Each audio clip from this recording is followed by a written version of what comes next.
Olá pessoal, bem-vindos a mais uma aula de Direito Processual Penal aqui no nosso canal. E olha só, hoje nós vamos estudar os atos processuais, buscando uma análise mais detida sobre os atos jurisdicionais. Olha só que importante. Então hoje nós vamos estudar os atos jurisdicionais, focando primordialmente na sentença penal, que é o grande ato que se busca quando se instaura, quando se inaugura o processo penal exercido através do direito de ação, que nós já estudamos também. Então vejam só, concatenando os atos aqui, a título de rememoração, nós já estudamos lá atrás, no processo penal 1, o inquérito policial, que é o primeiro ato procedimental que dá início à persecução penal. Então, quando ocorre um crime, inicia-se a persecução penal através de uma investigação preliminar, na maior parte das vezes materializada em um inquérito policial. Encerrado o inquérito policial, nessa reunião de provas e elementos informativos, isso é submetido ao Estado acusador, o Ministério Público, que analisando e verificando a viabilidade de defesa jurídica daquelas provas processualmente, ele exerce o seu dever-poder de ação penal. Exercendo a ação penal, é instaurada a instância.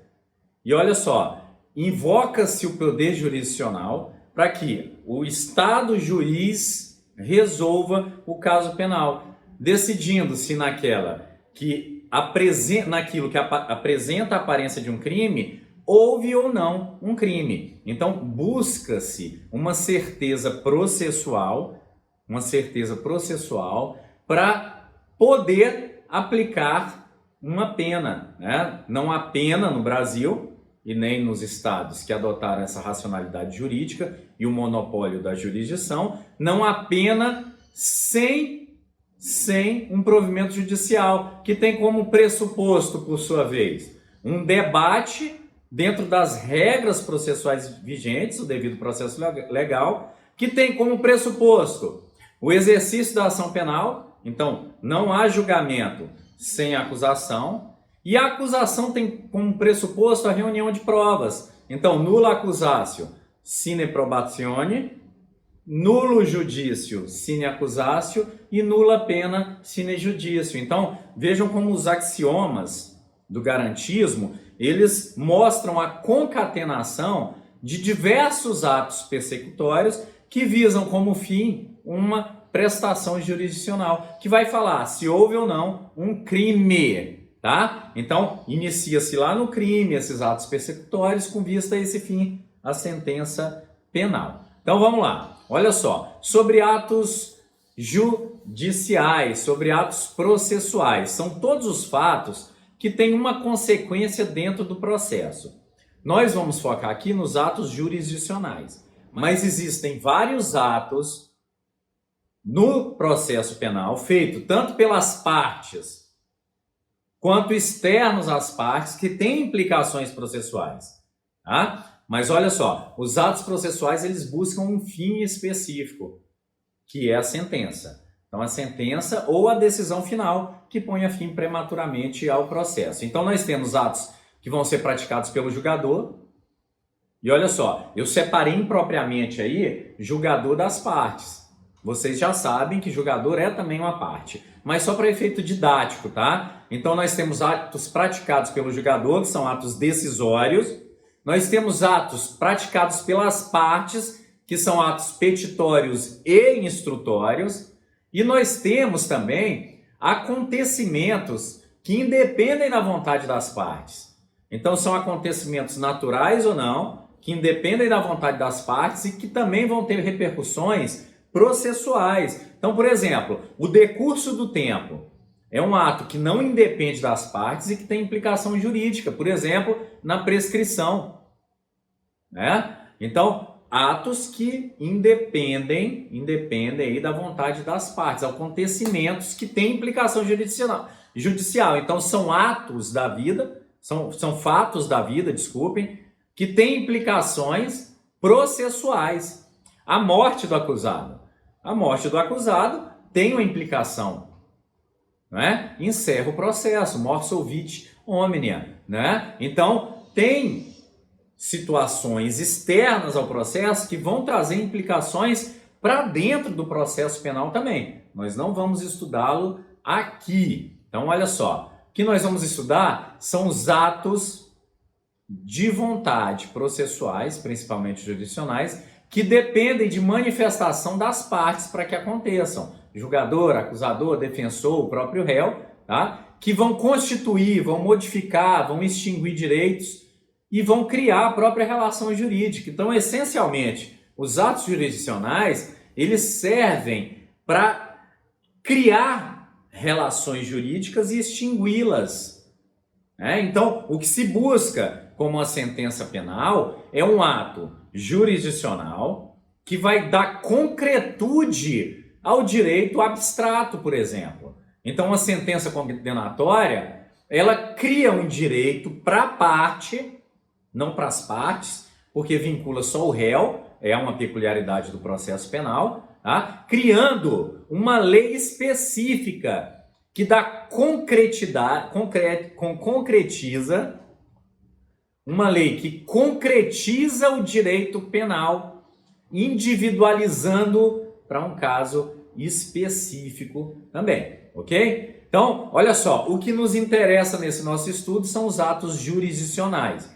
E os atos jurisdicionais são atos que vão desde o impulso processual até os atos decisórios propriamente dito, tá? Então nós vamos ver vários atos jurisdicionais. Então nós vamos ter atos decisórios, atos de impulso, atos de preparação para a decisão. Então diversos atos jurisdicionais que vão ser tomados ao longo do processo penal e até antes do processo penal, visando um fim determinado. Então o processo, a persecução penal, ela visa um fim, que é o deslinde da causa penal, é a resolução do caso penal, tá? Então olha só, nós temos atos decisórios, nós temos atos instrutórios, que não é propriamente um ato jurisdicional, mas que é permitido no nosso direito processual brasileiro. Nós temos atos de documentação e nós temos atos de impulsionamento processual.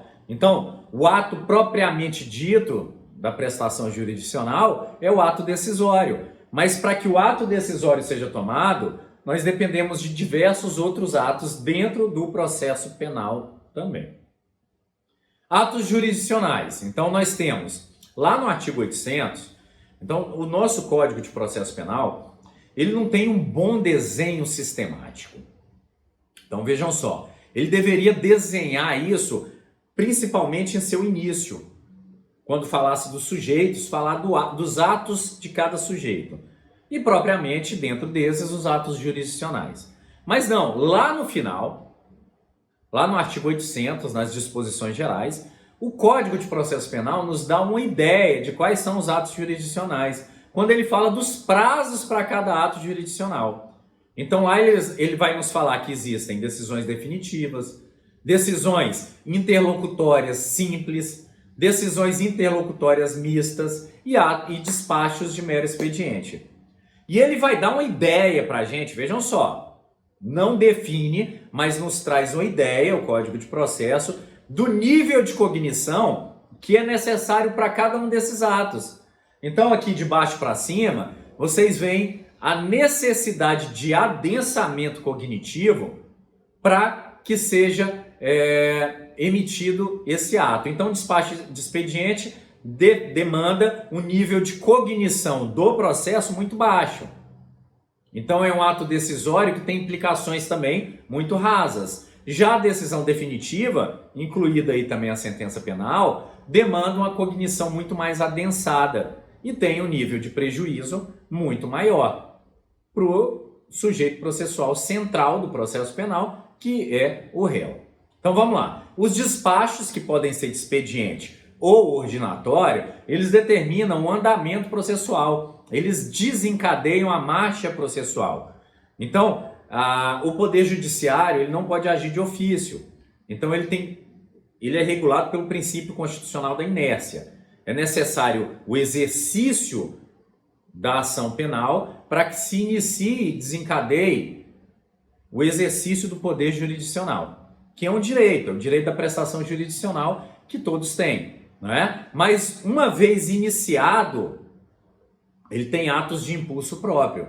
Então, para que a marcha processual não fique parada. Então, nós vamos ter os despachos servindo bem a isso, para que se dê andamento processual. Então, os despachos de expediente ordinatório, eles vão determinar o andamento processual da ciência de atos, não tendo aptidão a causar prejuízo às partes. E da mesma forma, não tem um caráter de cognição adensado. Então, junte-se, intime-se. Então, vão ser atos decisórios com caráter cognitivo mínimo e que vão ter implicação para as partes mínimas da mesma forma. Tanto é que o prazo lá do artigo 800 é de um dia para que esses atos sejam tomados, tá? Então, intimações, juntadas de documento, são atos de impulsionamento processual.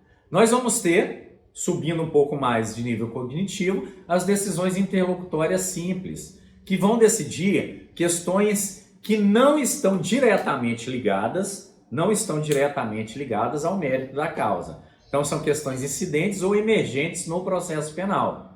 Então, o prazo é de 5 dias. Então, vejam, são decisões que são importantes para o processo, mas que não estão diretamente vinculadas com o mérito. E por não estarem diretamente vinculadas com o mérito, não vão determinar essa cognição aprofundada, essa cognição verticalizada referente ao mérito. Então, por exemplo, quando é feito um pedido de prisão preventiva no processo, o juiz vai ter que se debruçar para tomar essa decisão, não no caso específico, mas naquelas questões que são emergentes do processo. O fumus commissi delicti, que é uma avaliação de cognição horizontal acerca do crime, são os indícios de autoria e materialidade, e o periculum libertatis, por exemplo. Então vejam, o periculum libertatis, nesse exemplo, ele não diz respeito ao mérito, ele diz respeito a questões emergentes no processo, como por exemplo, o prejuízo de o réu ficar solto e trazer dificuldade na produção probatória, um dos exemplos. Então vejam, não diz respeito ao mérito, mas a alguma questão emergente ou incidente ao processo. Tá? Então, são as interlocutórias simples. Nós temos também as interlocutórias mistas, e aí sim, as interlocutórias mistas são decisões no curso do processo e que elas já tocam o mérito. Elas vão chegar até o mérito, tanto é que algumas delas vão ter força de definitivas também. Então vejam só, elas vão incidir sobre o mérito da causa e vão poder encerrar ou não o processo. Então nós temos as interlocutórias mistas terminativas e não terminativas. A interlocutória mista terminativa é aquela decisão tomada no curso do processo que tem força para encerrar a marcha processual de forma prematura. E quando eu falo aqui de forma prematura, é antes da sentença. Então, o esperado é que um processo acabe no momento da sua sentença. Encerrado prematuramente, nós vamos estar diante de uma decisão interlocutória mista terminativa. O revés dela, aquela decisão que teria o condão se tomada ao revés de encerrar o processo e não é a decisão interlocutória mista não terminativa. Então, olha só, um momento processual bem interessante. Quando encerrada a primeira etapa do tribunal do júri. Então, quando o réu é pronunciado, nós temos a decisão interlocutória mista não terminativa, pronunciado. Por quê? Porque essa decisão encerrou uma etapa, mas deu início a outra etapa do processo. Ela chega a tocar o mérito, tá? Não sendo exauriente sobre ele. E o seu revés, que é em pronúncia, seria uma decisão interlocutória mista terminativa, que encerraria o processo ali prematuramente, que seria a impronúncia. Vejam só, nós temos outra decisão que é a interlocutória mista terminativa, quando o juiz, lá no artigo 395, ele rejeita a inicial acusatória. Então vejam, o natural seria o recebimento e o encerramento na sentença. Quando ele rejeita prematuramente, lá no momento do nascimento, estamos diante de uma decisão interlocutória mista terminativa. E olha que interessante, ao passo que as decisões interlocutórias simples, via de regra, não ensejam recurso, via de regra, Nós vamos ver casos em que vão ensejar recurso. As decisões interlocutórias mistas, terminativas, elas sempre permitem um recurso dentro do processo, tá? Então elas vão permitir um recurso. Agora vamos para decisão, essa decisão nevrálgica, essa que é a decisão que se busca ao socorrer-se à jurisdição. Quando se busca a prestação jurisdicional, o que se busca mesmo é a sentença penal. Ela que vai decidir, ela que vai pôr fim ao caso penal. Então, ela sim é um provimento jurisdicional acerca do pedido inicial formulado. Então, vai dizer se foi aceito aquele pedido inicial, que é de condenação, ou não, através de uma sentença condenatória ou absolutória, ou uma declaratória de alguma outra espécie, tá? Então, olha só, sentença penal, nós vamos poder ter a condenatória, quando se dá provimento ao pedido inicial, lá na ação penal sempre vai pedir nas ações penais condenatórias a condenação de alguém, então a sentença condenatória, ela deu provimento ao pedido. A sentença absolutória, né, que é uma sentença constitutiva negativa, e uma sentença declaratória, nós podemos ter também, por exemplo, extinção da punibilidade, declara extinta a punibilidade. Não fala que é condenado, tampouco que é inocente, mas que por conta de alguma ocasião externa ao processo, decurso de tempo, morte do agente, enfim, houve a extinção da punibilidade, tá? Sentença. A sentença no Código de Processo Penal, ela tem uma forma e ela tem um conteúdo. Então, a sentença vai ter uma forma e um conteúdo necessário, tá? Então, a forma ela já era prevista anteriormente lá no artigo 381. E o conteúdo, principalmente no que tange à fundamentação, ele foi trazido pela Lei Anticrime 13964 aí de 2019, que nós vamos ver daqui um pouco, tá? Então, quanto à forma, está lá no artigo 381. Tem que ter uma formatação. Tem que ter alguns elementos sem os quais nós vamos ter um defeito na sentença, tá? Defeito, uma nulidade eventual na sentença, por falta das fórmulas processualmente previstas. Então, qual que é a fórmula processualmente prevista para uma sentença? Primeiro, o relatório, está lá no 381, inciso 1 e 2, que o relatório, ele vai trazer os limites subjetivos daquela decisão, ou seja, contra quem, em face de quem que ela é proferida, tá? E os limites objetivos. Quais que são os limites desse provimento? Então vamos ver. Vamos ter o nome das partes, tá? Relatório do processo indicando tudo que foi feito de forma resumida. Então, o nome das partes vai trazer essa limitação subjetiva. E o relatório do processo narrando os passos processuais, principalmente, essencialmente, as teses trazidas pela acusação e defesa. Só lembrando aqui, eu trago uma observação, que no procedimento sumaríssimo, Lei 9.099, dispensa-se aí o relatório. Bom, outra questão essencial para a sentença, quanto à sua forma, é a fundamentação. Então vejam só, primeiro nós temos aí a limitação subjetiva, a limitação quanto a quem vai ser aplicada essa sentença, então com o nome das partes. Segundo, nós vamos ter uma narrativa do que foi feito no decurso do processo, de forma sucinta.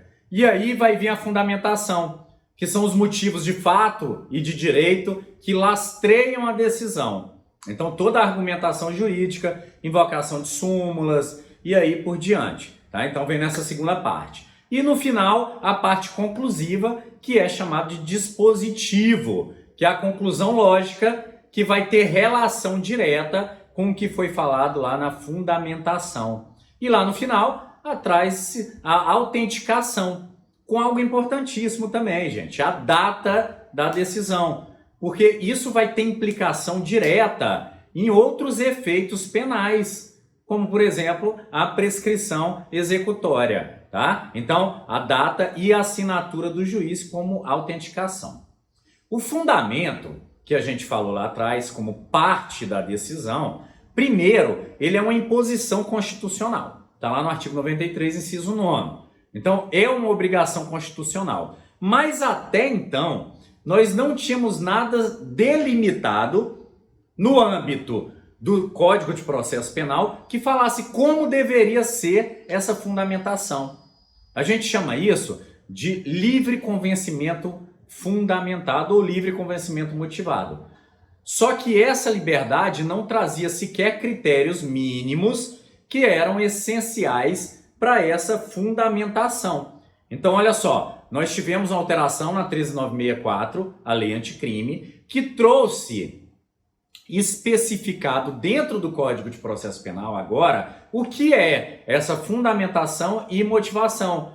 Por quê? Em se constituindo de um direito e garantia fundamental do condenado, é essencial que esteja bem claro como deve ser feita essa fundamentação. Então, olha só, quanto ao conteúdo agora, e não só quanto à forma, nós temos regras processuais claras. E isso aqui, a gente está falando de uma inovação. Então, nós temos aí 4 critérios específicos trazidos pela lei. Primeiro, quando indicar um ato normativo, e claramente tem que ser indicado, né, tem que se explicitar a relação da decisão com esse ato normativo invocado. Essa relação ela é basicamente natural. Quando, por exemplo, se faz a subsunção de um fato a um tipo penal. Então, quando se faz aquela análise do delito, olha, tal conduta se amolda àquela prevista no tipo penal incriminador do artigo tal e tal, já se está fazendo dentro da sentença essa explicitação, essa relação, essa subsunção entre o fato e uma norma. E é o que se exige. Primeiro ponto. Segundo, quando empregado algum conceito jurídico, tem que se explicar por qual motivo e qual que é a incidência ao caso, para evitar encher linguiça, né? Então, se for explicitar algum conceito jurídico, tem que estar explicado o motivo e a incidência ao caso.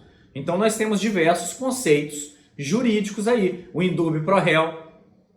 E claro, não vai só se citar, olha, absolvo invocando o princípio do indúbio pro réu. Não, peraí. Vamos se demonstrar isso no processo. Olha, conforme o artigo 386, quando não ficar provado cabalmente, segundo as formas apresentadas, não houve o convencimento acima da dúvida razoável.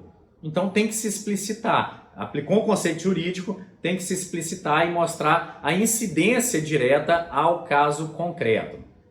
Empregar motivos específicos que justifiquem a decisão tomada. Isso aqui, gente, busca evitar as sentenças genéricas, aquelas sentenças generalistas que falam sobre tudo. Enfim, olha só, vou dar um exemplo aqui, tá? Olha, o tráfico de drogas é um crime que traz grande repulsa social, trazendo grande comoção na sociedade.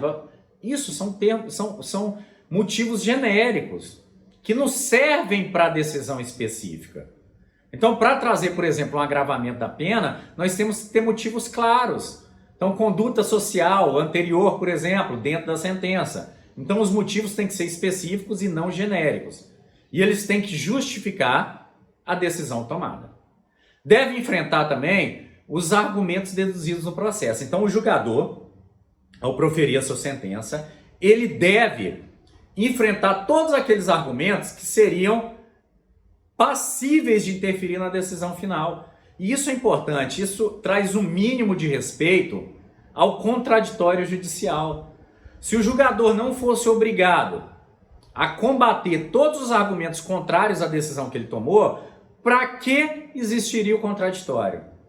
Então, a existência do contraditório pressupõe que todo argumento em contraditório vai ser analisado, seja para ser absolvido, seja para ser refutado dentro do corpo da decisão. Então, certamente o julgador ele vai se filiar a um dos argumentos, tese e antítese, para proferir a sua síntese, a sua sentença. Mas ele tem que falar por que se aliou a um e por que repeliu outro argumento. Olha só, o que mais que nós temos? Quando o juiz entender que é pertinente a utilização de um precedente enunciado ou súmula, tá? Ele tem que mostrar, primeiro, a razão, a ratio decidendi, o fundamento daquele precedente enunciado em súmula, e mostrar a correlação desse precedente com o caso concreto que está sendo julgado. Então, nesse caso aqui, quando ele utilizar como fundamento de sua decisão. No segundo caso, que nós colocamos aqui, o juiz, quando deixa de seguir enunciado, súmula ou precedente. Então, no primeiro caso, é quando ele utiliza.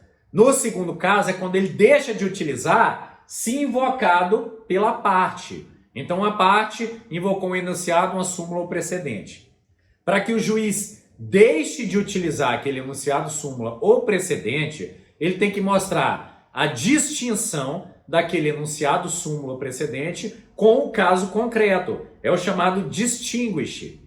Ou a superação, o chamado overruling.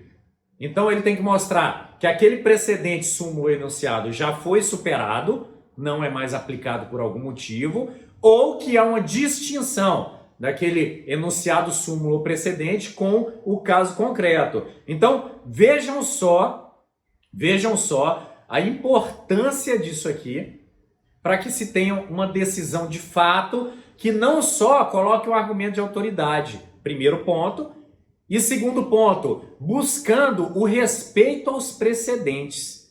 Olha, isso é importantíssimo para dar segurança jurídica às decisões, o respeito aos precedentes judiciais, ok?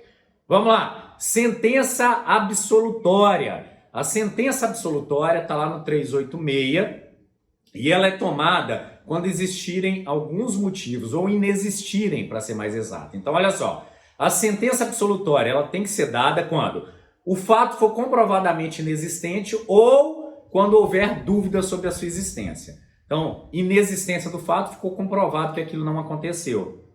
Ou quando houver dúvida sobre a existência, seguindo o postulado do indúbio pro réu. Atipicidade do fato, provada a negativa de autoria ou participação ou a dúvida de autoria ou participação. Então vejam só, nós vamos ter casos em que fica comprovada a inexistência do fato e fatos em que não houve o convencimento do magistrado acima da dúvida razoável, que são casos em que é invocado o princípio do indúbio pro réu. Olha só, pessoal, a sentença absolutória ela também vai poder ser fundada na certeza ou fundada dúvida sobre a presença de excludente de ilicitude, erro de tipo essencial inevitável, discriminantes putativas, erro de proibição inevitável, excludentes de culpabilidade ou outras causas de isenção de pena que eventualmente forem constatadas no decurso do processo. E olha, lembrando que a sentença que identifica a inimputabilidade por doença mental, ela é uma sentença absolutória imprópria, que impõe não uma sentença condenatória com obrigação de pena, mas uma medida de segurança. Tá? Nós vamos dar uma olhada aqui nos efeitos da sentença absolutória. Então vejam só, a sentença absolutória, quando proferida, ela coloca o réu em liberdade imediatamente, tá? Claro, se não houver outra causa para prisão. Caça as cautelares provisórias todas, então levanta as hipotecas, sequestro de bens, então todas as cautelares provisórias são levantadas, tá? Aplica a medida de segurança no caso do inimputável, seja ela ambulatorial ou de internação, tá? Impede a ação indenizatória, e aqui cuidado, ela vai impedir a ação indenizatória nos casos de certeza sobre inexistência do fato ou sobre a não participação ou autoria. Certeza. As sentenças absolutórias fundadas na dúvida, elas não impedem a ação indenizatória. Cuidado com isso. E vai determinar a restituição da fiança, exceto a parte que foi dado perdimento, que foi quebrada a fiança no decurso do processo. Na sentença condenatória, nós não vamos estudar os efeitos aqui. Quem quiser relembrar, nós temos uma aula específica aqui no nosso canal sobre os efeitos da condenação, que são efeitos penais. Vão estar lá no artigo 91, 91A e 92. E é importante para quem estudou isso há mais tempo que volte nessa temática, porque nós temos lá o artigo 91A do Código Penal, que traz um procedimento específico para verificar a desproporcionalidade entre os bens lícitos e os bens ilícitos. É um procedimento de verificação de enriquecimento ilícito, lá no artigo 91A, trazido pela Lei 13.964 também. Vale a pena, então, dar uma revisada. Consequências da sentença. Gente, primeiro é bom frisar. Só há entrega da prestação jurisdicional plena quando ocorre o trânsito em julgado. A prestação jurisdicional ela é feita em várias etapas. Quando se exerce o direito das partes de recorrer a outras instâncias. Quando transitado em julgado, há a satisfação plena, a entrega plena da prestação jurisdicional. A sentença, então, de primeiro grau, ela faz emergir uma certeza jurídica sobre um fato. E olha, certeza jurídica que pode ser desconstituída. É uma certeza que pode ser desconstituída em grau de recurso. Então, pode ser revertida em grau de recurso. E ela vai trazer processualmente o esgotamento da instância penal. Então, quando proferida a sentença, o julgador não vai poder manifestar-se mais naquele processo, exceto em eventuais embargos de declaração, né, que ele vai corrigir uma declaração que ele já deu. Tá? Consequências, então, entrega dessa prestação ainda imperfeita. Na próxima aula, pessoal, aqui nós estudamos os conceitos gerais sobre a sentença e alguns atos jurisdicionais. Na próxima aula, nós vamos dar uma estudada sobre o princípio da correlação e da consubstanciação, no chamado mutatio libelli e mendatio libelli também, ok? Então, próxima aula a gente dá continuidade com esses dois institutos que são importantíssimos também, e aí nós estaremos prontos para inaugurar a última etapa do nosso curso de processo penal, que é o estudo dos recursos processuais penais. Ok? Então, nos vemos na próxima semana. Fiquem ligados aí no nosso canal e até breve. Um abraço a todos.